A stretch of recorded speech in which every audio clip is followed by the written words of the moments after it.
Hey everybody, Scoutcrafty here again, midweek Wednesday. Hope you're doing well. It's not too bad today, but we got a cold week coming up and I want to get a couple things done down here.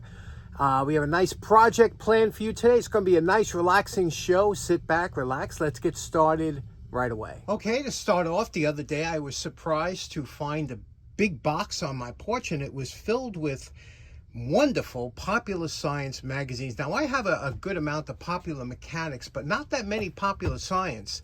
And this came from my good buddy Tom Dale over in Seattle, Washington. You know Tom because Tom's always looking out for my my critters, and that's why we have Critter Monday, mostly for Tom.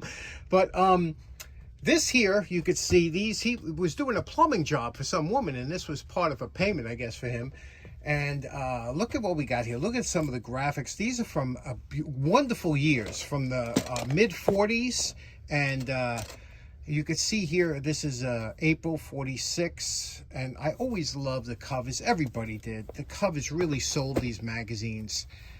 Space was a big thing back then, and aircraft and whatnot. A little bit different than the Popular Mechanics. Popular Science did a little bit more of the science side of it, but they were both wildly popular in the 40s and 50s, and they are still fantastic reads today. In fact, the more I read them, the more I realize that I was born in the wrong era, because I can actually enjoy this cover to cover on all of these great books. And I'm going to show you a couple things. The advertisements were absolutely fantastic. Look at that. Look at that. This is, let's see, what year was this here? March, and it doesn't tell you the year here. March 42. So this was during the war. March 42. Okay, here's 48. Now, you can see the difference, too, between when you look at the war years and after war years. 1948, right after the war, World War II ended, there was amazing amounts of surplus and things like that that were floating around that you could buy inexpensive. Look at this. Look at the whole chassis breakaway here. Looks like the pages are pulled back, but very interesting. I always really enjoy looking through them, and I'm going to show you a couple things that I picked out I thought you might enjoy from this one here from 1948, when the average salary was about $50 a week. Now, these magazines averaged about 300 pages, and probably 100 of them had some kind of color in them, so to keep you interested, remember, color was expensive back then. But, of course, the covers, and the rear covers and inside covers were always color. But then you had some two-color pages, like here, you had blue, you know, just to make it stand out. It wasn't a full color. But there was quite a bit in here of so many interesting articles.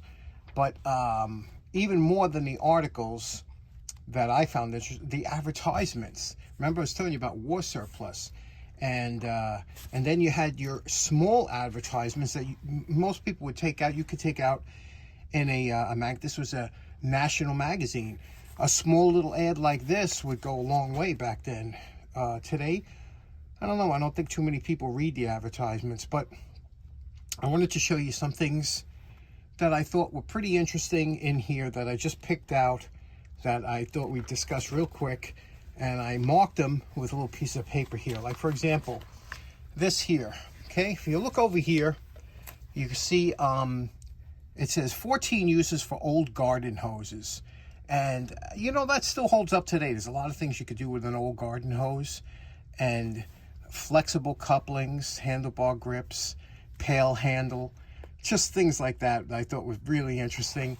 And they had a lot of things that you could write in. You could write in inventions that you thought would work. You could write in. But here's another thing. Being a photography was one of my first hobbies, and I absolutely always loved photography. But I was shocked, right? Look at this. It's a camera. It's not a particularly high-end camera. It's a Kodak camera. Look at the price on that. $61.50. That's about a week and a half salary. Can you imagine that? By today's standards, you know, today you can get a camera for hardly anything. $61.50. Over here, DuPont car polishing made easy. Number 7 auto polish. That's one of my favorite, number 7. But this was early because look at the bottle it came in. So number 7, obviously the car. But it's always funny, I find, because the next page, they would have like a Simonized ad. You know, they would be in the same thing. Look at this here, this advertisement for the New Indian lightweights motorcycles. Now, I'll be honest with you, that motorcycle still looks sharp today. And that's Alan Ladd. You might remember him for one of my father's favorite movies, Shane. If you've ever seen that movie, Alan Ladd was in his prime there. And look at that small little Indian motorcycle. That's a nice looking motorcycle, even by today's standards. Wonder how much that cost back then. A lot of times they would put the price, but not with that. You might remember we did the Rayovac leak-proof battery. And it came with a guarantee. And a nice little advertisement, nice little drawing on there. But let me see the next page. Over here, another thing that was expensive we don't think about, binoculars. Now, binoculars are kind of, I love binoculars, and I have some really nice ones. I have my dad's 7x50. That's like one of my prized possessions he got from Sears. Really nice, but the 750, $48. And years ago, binoculars was like a prized possession for a lot of people. You know, get out the binoculars and look at things. But today, you don't see too many people with binoculars anymore. But anyway, I was just having such a blast going through here. Interesting stuff. It's amazing. You could talk for this for hours. Okay, next up, I want to talk quick about the other day we did this screwdriver here. A lot of people enjoyed it. For my friend's father's screwdriver that he just wanted cleaned up. But I was thinking, you know, YouTube has changed so much, right? I mean, when I first got into YouTube, there weren't many people making videos, and because YouTube is fairly new, and there weren't many people making videos. Nobody was monetized. So everybody that was doing it, like me, I'm not monetized. Everybody was doing it just for the fun of it. And it was all different. And you would put out like a screwdriver restoration video, right? Which now there are absolutely millions of them. But if you put out one back then, I put out one on a screwdriver just like this 7 years ago, and it got 60,000 views. You know, and it just goes to show you how things have changed. And you couldn't have videos more than 10 minutes unless, you know, 10 minutes was like the cutoff time. There was a whole bunch of things. It's totally changed. Like I said, nobody was monetized. And channels were growing really quick. If you start a channel today, don't expect to have quick growth, because there are so many millions of YouTube creators out there. So don't get discouraged, you know, because even if you get 100 or 200 subscribers over a while, that's a lot of people that are following you. You know, you look at these other guys, they got 100, everybody's got 100,000. You say, what the heck? What's wrong with me? It's not true. So don't ever get, especially in what we do, old tool restorations, you know. But what I want to talk about today is, you know, I know it's cold out. It's hard to get in the shop in some places, but these wooden screwdrivers, this one in particular, I always say that these screwdrivers are really popular with the aviation mechanics. Now, aviation mechanics, they are probably some of the cleanest mechanics you ever could, especially coming from the world of diesel mechanics, where, you know, I used to work around those guys are always filthy. But aviation mechanics, they're clean, and they know their stuff, and they take care of their tools. But they love these wood handle screwdrivers because, I don't know, they don't transfer heat. That's what they use in that field.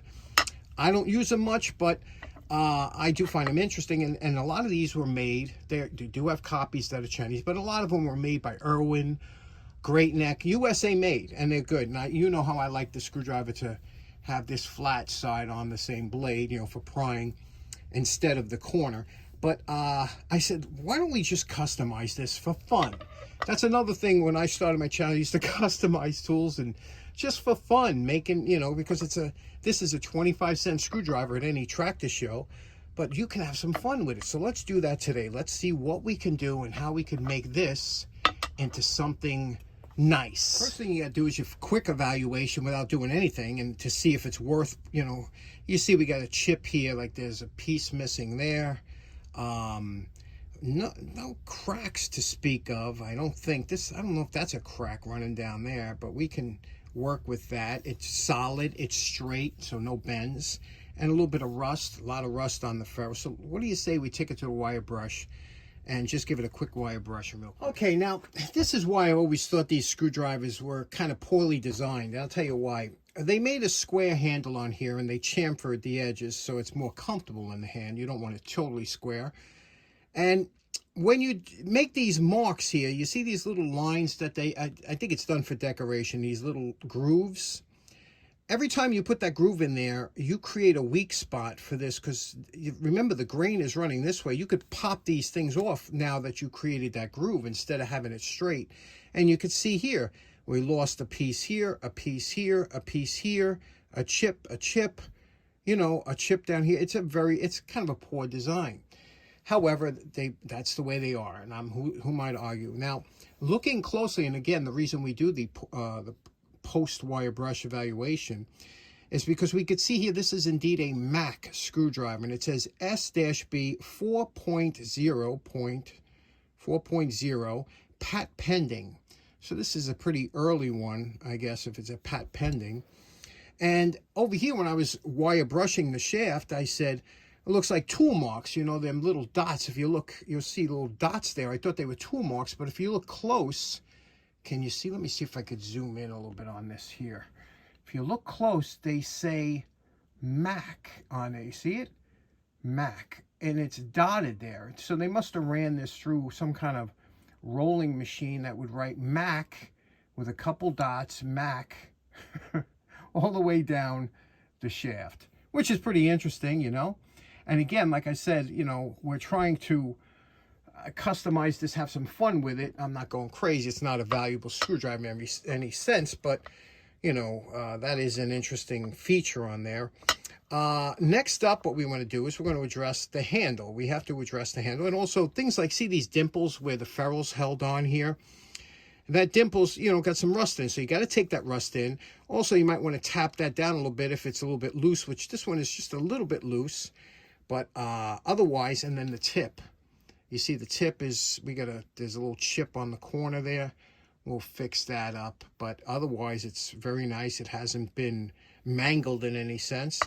So let's continue. Now, quite often around the, especially this part here, it gets greasy, dirty, oily, and it'll be darkened, right? But we want to take all that off there. So, you know me, I'm a big fan of scraping, especially with the single edge razor blade. If you just take it back here and just lightly come up here, you'll see the difference. You could scrape off that outer layer before we hit with the light sanding. You could see we're getting it back to the lighter wood.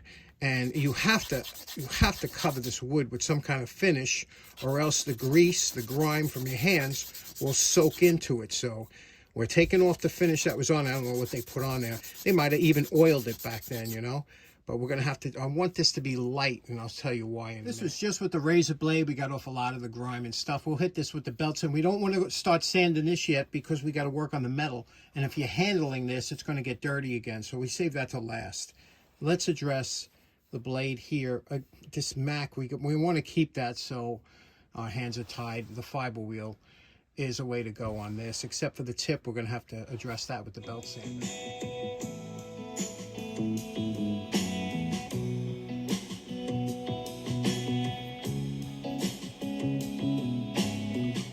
Okay, believe it or not, I got over 2 hours into this screwdriver already, and but look where we've come. The ferrule is just about done. I was able to keep the lettering on there. You could see it. The lettering stayed. I peened these over some more, so this is nice and tight now. Sanded this all down. Used a thin belt. I cut a 1x30 in half to get in here. So that's, but I have plans for here. The top, I'm going to gun stock here. I'm leaving the black in here because I want that contrast here, but and then the shaft. This one took me a long time. See, I beveled the edges. See, every edge is beveled. That's hard to get that exactly straight, but it's all beveled because otherwise it's sharp in your hand, and it's no fun to use. I was able to keep all the markings, the Mac markings. You can see it here. It says Mac, and wanted to keep that because that's kind of unusual. I don't know how long they did that. And the tip came out real nice, right? Look at that. Tip came out really nice. So we're happy with that. Now we're just going to, my plan is gun stock this half, candy red that half. Okay, that's gun stock. We're going to let this dry, and then we're going to give it a coat of shellac, and then we're going to address this. That's going to be fun. Okay, this is where the fun comes in now. You can see here we did the gun stock over here. There's 3 coats of shellac on here, and in between each coat we use steel wool and dulled it out a little bit so it's ready for butcher's wax. So that looks real good. Now from here down to here, we want to do in a candy red. Now, I could put red, clear red over this because this is dark and it won't look right. So what you have to do is you have to put a base coat of silver. See, this is, they call it a ground coat. You put a little silver on here first, aluminum, and that'll dry real quick. And then you give a couple coats of your clear red until it comes up, and that'll give it a little bit of a pop because of the reflective silver base coat. So let's do that now. We got to tape it and spray it. Now this will dry in 10 minutes, and you know my favorite part. Remember what this Mac screwdriver looked like before we started. And we're calling this project done. You can see here what we did. We did this, and the whole reason I did this, a lot of you were asking about this Duplicolor metal cast paint, and a lot of you wanted to see different applications with it. And I have to tell you, it's a very easy paint to work with, very forgiving, a low learning curve. And this is over the silver. You see how that is a lighter look on. And if I would have did that over wood, it would have been very dark. And this here, it's a lighter candy. And you see how nice it looks. And there we did the gun stock on here, the gun stock on the top, and the shellac. We waxed it. We, steel wooled it and then waxed it. And then, of course, the shaft. We did the tip real nice here. The tip is absolutely beautiful. And we still kept that crazy Mac, that Mac stamping is all in here. You could still see it all the way down. And on this side, it's just one straight line. Was able to keep that too. So there we go. What do you think about this one? In the can Mac screwdriver.